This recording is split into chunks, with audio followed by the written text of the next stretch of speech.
मुद्दा गरम, चाय गरम। जनसंख्या के आधार पर अगर आप SC/ST को दे रहे हैं 16%, 17%, OBC को दे रहे हैं 27%, तो क्या OBC अधिक है? जातीय जनगणना जरूरी नहीं, आर्थिक जनगणना जरूरी है। आर्थिक जनगणना जरूरी है। आर्थिक में कौन जात का कौन आदमी सबसे पिछड़ा हुआ, गरीब है, मजदूर है, भूखे मर रहा है, घर के बिना मर रहा है, तो उसकी जनगणना होना चाहिए और उसकी समस्या समाधान होनी चाहिए। आवश्यक है, इसलिए कि वो कैसे उठेंगे। सरकार को ये पता नहीं है कि हमारे राज्य में मतलब कितने लोग निम्न वर्ग के हैं, उसको कैसे उठाया जाए, क्या महत्वपूर्ण कदम हो जिसे उठाया जाए, ये इसलिए इस जरूरी है ये। मुद्दा गरम, चाय गरम। गरम मुद्दे पर बातचीत करेंगे गरम चाय के साथ, और हम उस जगह पर खड़े होकर बातचीत करेंगे जिसको सियासी गलियारा आप कह सकते हैं। जाति आधारित जनगणना पर बात होगी, और जाति आधारित जनगणना वाला मुद्दा और उस मुद्दे पर बिहार की राजनीति, देश की सियासत कितनी गर्म है, ये बताने की ज़रूरत तो है नहीं। और बिहार की सियासत किस तरह से प्रभावित हो रही है उसको हम समझने की कोशिश करेंगे, वो हम देख भी रहे हैं। हम उस जगह पर खड़े हैं, पटना में एक बहुत फेमस चाय की दुकान है, नाश्ते की दुकान है, और उस इलाके में ये दुकान है जहां बिहार के पूर्व मुख्यमंत्री जीतन राम मांझी का आवास है, बिहार के कई मंत्रियों के आवास हैं। उस सड़क पर हम खड़े हैं, उस सड़क के किनारे एक बहुत ही फेमस दुकान पर खड़े हैं, और यहाँ जो लोग हैं वो ज़्यादातर हमारी उम्र के हैं, युवा हैं। तो हम ये समझने की कोशिश करेंगे। दो सवाल होंगे हमारे पास। पहला सवाल ये कि जाति आधारित जनगणना से क्या समावेशी विकास हो जाएगा, क्या बदलाव आएगा उनके जीवन में, जिनके लिए जाति आधारित जनगणना की बात हो रही है, जिनके कल्याण की बात हो रही है।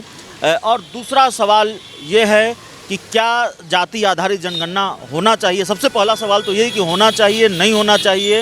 अलग अलग दलों की अलग राय है, ज़्यादातर पार्टियां पक्ष में हैं, सत्ताधारी BJP उस तरह की राय नहीं रखती। तो हम एक एक कर सभी लोगों से सवाल पूछेंगे।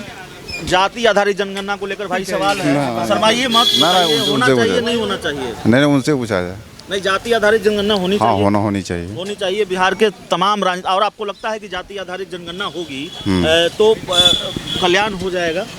हाँ, कल्याणकारी का ही बात है, तब तो फिर जाति जनगणना पर सब कोई सवाल उठा है। भरोसा है कि जिनके लिए जाति आधारित जनगणना होगी उनका कल्याण हो जाएगा? होना ही चाहिए, हो ही जाएगा। चलिए, थोड़ा संकोच भी है, पता नहीं क्यों इस मुद्दे पर बातचीत करने से। हम समझने की कोशिश करेंगे। देखिए सर, बुजुर्ग हैं आप, जाति आधारित जनगणना होनी चाहिए? जरूर होनी चाहिए।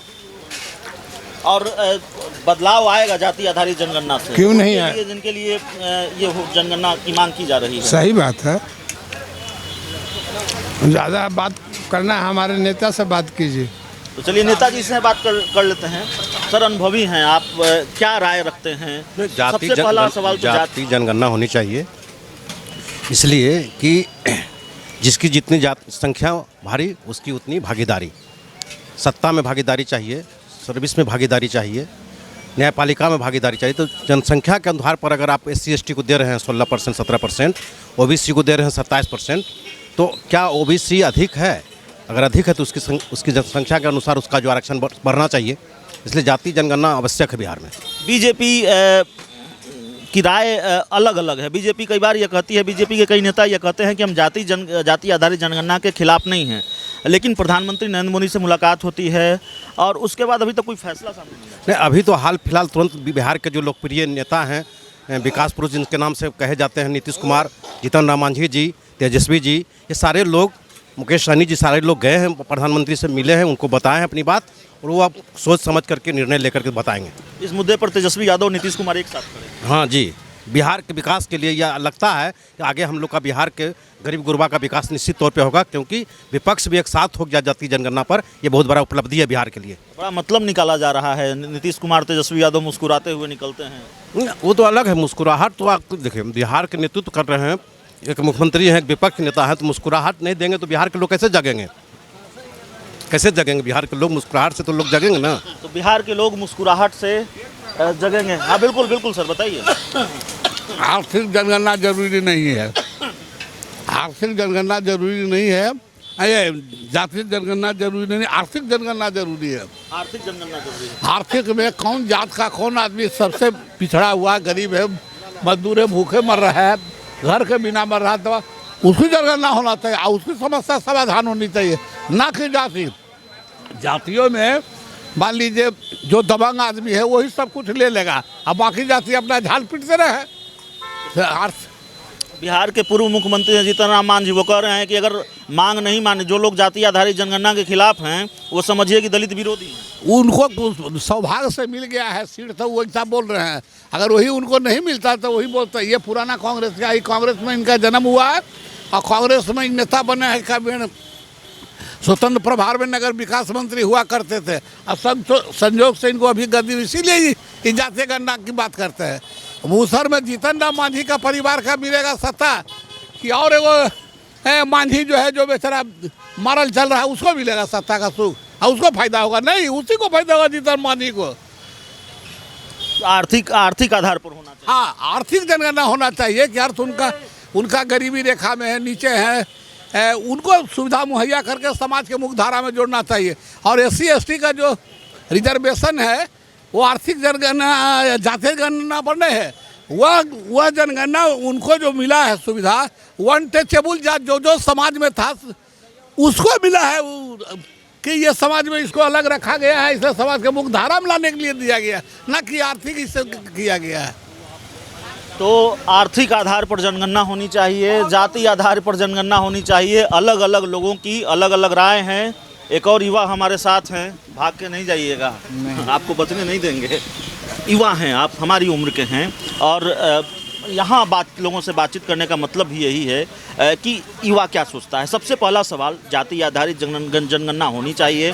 दूसरा सवाल कि क्या जाति आधारित जनगणना को लेकर सिर्फ सियासत हो रही है या फिर वाकई उन लोगों का कल्याण होना है जिन लोगों के लिए जाति आधारित जनगणना की मांग हो रही है। जाति आधारित जनगणना मेरे हिसाब से हर वर्ग के, समाज के और जाति के लोगों के विकास के लिए सरकार प्रतिबद्ध है और उसके हिसाब से उन लोगों की जनगणना करके उनके नियम और उनके लिए कुछ कानून बना सकती है। मेरे हिसाब से मैं सरकार के साथ खड़ा हूँ, ये सही है।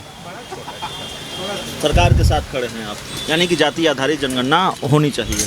हमारे सूबे के मुख्यमंत्री नीतीश कुमार ने प्रधानमंत्री से मुलाकात की इस पे, तो ये एक गहरा मुद्दा हूँ। तो भरोसा है कि मुलाकात का असर होगा, जाति आधारित जनगणना हो जाएगी? जी होगी। तो देखिए, अलग अलग युवाओं की अलग अलग राय है। सर बताइए, जाति आधारित जनगणना होनी चाहिए? देखिए, जाति आधारित जनगणना इसलिए ज़रूरी है कि समाज में बहुत सारे ऐसे तबके हैं जो बिल्कुल निम्न वर्ग से बिलोंग करते हैं, जिसके फाइनेंशियली से लेकर आर्थिक हर स्थिति में वो कमज़ोर है। तो ऐसे लोगों को पहचान करने के लिए एक जात का मुद्दा बनाना ये बहुत ही आवश्यक है, इसलिए कि वो कैसे उठेंगे। सरकार को ये पता नहीं है कि हमारे राज्य में मतलब कितने लोग निम्न वर्ग के हैं, उसको कैसे उठाया जाए, क्या महत्वपूर्ण कदम हो इसे उठाया जाए, ये इसलिए ज़रूरी है। ये सरकार का यह निर्णय और पक्ष विपक्ष दोनों एक साथ खड़े हैं और PM नरेंद्र मोदी से माननीय प्रधानमंत्री से मिले हैं और इसका पॉजिटिव रिस्पांस होना चाहिए। मांझी जी कह रहे हैं कि जाति आधारित जनगणना नहीं होगी तो इसका मतलब जो लोग इसके विरोधी हैं वो दलित विरोधी हैं। नहीं, दलित विरोधी हो, दलित का भी कल्याण के लिए किया जा रहा है, ऐसा नहीं। कहीं ना कहीं ये पॉलिटिक्स, कुछ ना कुछ इसमें है पॉलिटिक्स, लेकिन फिर भी एक समाज के जो साधारण व्यक्ति है उनको लाभ पहुंचेगा। एक आम युवा क्या सोचता है? आम युवा के तौर पर आप क्या सोचते हैं? जाति आधारित जनगणना उन लोगों के कल्याण के लिए ये मांग हो रही है या फिर ये सिर्फ सियासत है, खालिश सियासत है, विशुद्ध सियासत है? देखिए, पहली बात इसमें यह है कि जाति आधारित जनगणना इसलिए ज़रूरी हो रहा है अभी के वक्त में, इसलिए कि समाज के बहुत सारे जो युवा हैं जो अब खुद को समझते हैं कि मुझे आरक्षण की आवश्यकता है, लेकिन वो आरक्षण का लाभ नहीं ले पा रहे हैं। आरक्षण सिर्फ नाम का हो गया, इसलिए ये जातीय जनगणना ज़रूरी है। और कहीं ना कहीं अब पॉलिटिकल पार्टी हैं वो कहीं ना कहीं अपनी राजनीति सेक रहे हैं, इसमें रोटी सेक रहे हैं, बेनिफिट फ़ायदा, ताकि एक कार्ड खेला जाए कि वोट बैंक का राजनीति हो, कि जाति जो भी निम्न वर्गीय है या उच्च वर्गीय है, इसका वोट विभाजन किस तरह से किया जा रहा है वो हमारे पक्ष में आए। चलिए, हम एक और बुजुर्ग हैं, हम उनसे बात करते हैं। और बाबा हमारे साथ हैं, उनका समोसा न जल जाए इसका भी ख्याल हम रखेंगे। बाबा, कितना समोसा दिन भर में छान लेते हैं बाबा? कोई ठीक नहीं है, समोसा नहीं चलेगा। कितना समोसा दिन भर में छान लेता है? कोई ठीक नहीं है, कितना छाना 1000 आता है। समोसा? हाँ, गिनती से नहीं पड़ा। आज समझना चाहते हैं कि जाति आधारित जनगणना को लेकर बड़ा सियासी जो सियासत हो रही है बिहार में, होनी चाहिए जाति आधारित जनगणना, नहीं होनी चाहिए? बुजुर्ग हैं आप, समझते होंगे जाहिर तौर पर, होना चाहिए नहीं होना चाहिए? क्या है, होना तो चाहिए जनगणना। जाति आधारित जनगणना होनी चाहिए, इससे उन लोगों का कल्याण होगा जिनके लिए मांग की, या फिर ये राजनीति हाँ हाँ हाँ, यानी होना चाहिए भाई साहब जाति। हाँ, तो हमको क्या बोल रहे हैं सर? तो चलिए, बाबा समोसा छान रहे हैं, अब आए हैं हमसे बात करेंगे। बाबा शर्मा जा रहे हैं, कहीं समोसा न जल जाए। खैर, बहुत गंभीर मामला है और बहुत महत्वपूर्ण मामला है जाति आधारित जनगणना का जो मामला है, और वो मुद्दा, जाति आधारित जनगणना का मुद्दा बिहार की राजनीति को बुरी तरह से प्रभावित कर रहा है। बुरी तरह से नहीं कहेंगे लेकिन प्रभावित कर रहा है, देश की सियासत को प्रभावित कर रहा है। और जाति आधारित जनगणना को लेकर राजनीतिक दलों का खेमा दो खेमों में बट गया है। राजनीतिक दल दो खेमों में बट गए हैं। दिलचस्प यह है कि सत्ताधारी दलों के सहयोगी भी विपक्ष के साथ खड़े हैं, चाहे वो बिहार में हो, चाहे वो देश में हो। और जाहिर तौर पर बीजेपी बैकफुट पर है। बीजेपी मांग मानेगी नहीं मानेगी, लेकिन बीजेपी के लिए मांग नहीं मानने का फैसला भी आसान नहीं होगा। और मांग नहीं मानी जाती तो उपेंद्र कुशवाहा की चेतावनी तो आपने सुनी है, हमने आपको बताई है कि टकराव होगा, एनडीए में रहते हुए बीजेपी की मुखालफत होगी, ऐसा बयान सामने आया है। गर्म समोसे के साथ, गर्म चाय के साथ जो लोग यहाँ लुत्फ़ उठा रहे थे, उनसे भी हमने इस गर्म मुद्दे पर उनकी राय जानने की कोशिश की है। कैमरामैन अनीस के साथ अभिषेक मिश्रा, DTV भारत, पटना।